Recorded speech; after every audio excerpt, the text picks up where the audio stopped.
యిర్మీయా చెరసాల ప్రాకారములలో ఇంకా ఉంచబడి ఉండగా యెహోవా వాక్కు రెండవసారి అతనికి ప్రత్యక్షమై ఈలాగు సెలవిచ్చెను, మాట నెరవేర్చు యెహోవా స్థిరపరచవలెనని, దానిని నిర్మించి యెహోవా స్థిరపరచవలనని, మాట నెరవేర్చే యెహోవా అను నామము వహించిన వాడే ఈలాగు సెలవిచ్చుచున్నాడు.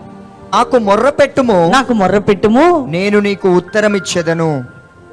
నీవు గ్రహింపలేని గొప్ప సంగతులను, గూఢమైన సంగతులను నీకు తెలియజేతును.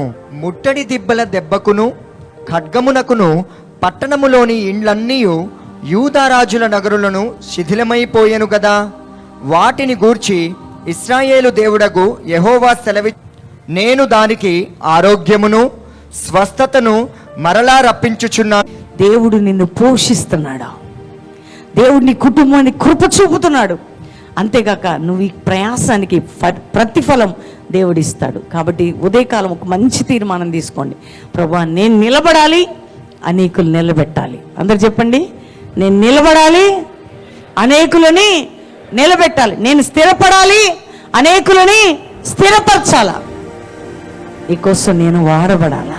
తండ్రి, ఇంతమంది నీ బిడ్డలు ఈ మెసేజ్ విని వారి జీవితాలు నీకు సమర్పించి, అయ్యా నీకు హృదయాలు ఇచ్చారో, నీ వాక్కును అంగీకరించారో, వారి పాపములని క్షమించు.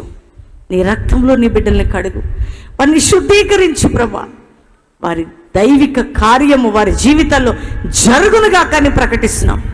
అయ్యా, నీ రక్తముతో ప్రతి హృదయాన్ని సీల్ చేస్తున్నాం ప్రభా. ఎవరెవరు బంధకాలతో, పాపములతో, శాపములతో, వ్యాధులుతున్నారు, విడుదల కలుగునుగా కానీ ప్రకటిస్తూ నీ సన్నిధి అందరికీ తోడుగుంచమని యేసు నామములో అడుగుచున్నాం తండ్రి, ఆమేన్.